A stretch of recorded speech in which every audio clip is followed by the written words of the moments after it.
Hey there, ladies and fellas. This is Going Deeper number 2, and what we do is we give you a little Bible study to go deeper on what we talked about this past Wednesday night. We've been doing the series called 10, and it's a study on the 10 Commandments. And I want to point out in Going Deeper number 1 that vain was misspelled, and I didn't do that. That was Timothy Johnson's fault. I just want to point that out to the world, whoever's watching this right now. But there's a good Bible study in there, so check out number 1 if you haven't yet.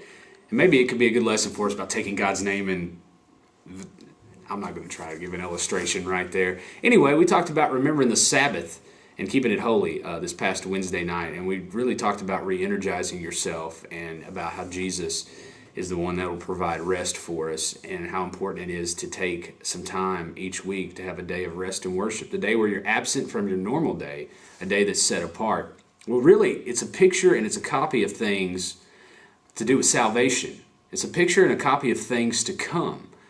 I'm not going to explain a whole lot to you because I want you to go deeper this week. Hebrews chapter 4 verses 1 through 10 talks about the promise of rest. Verse 1 says, Therefore, since a promise remains of entering his rest, let us fear lest any of you seem to come short of it.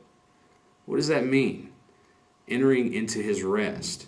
See, God rested on the seventh day, and he gave him the Sabbath, and it was a covenant between him and Israel. Well, the promise of rest still remains for us. And there's some people that have a chance of missing out on it. So Hebrews chapter 4, verses 1 through 10 this week. Check it out. Study. Ask your teachers. Find commentaries. Don't believe everything you read in here, but dig deeper into the Word of God this week. We'll see you again next week.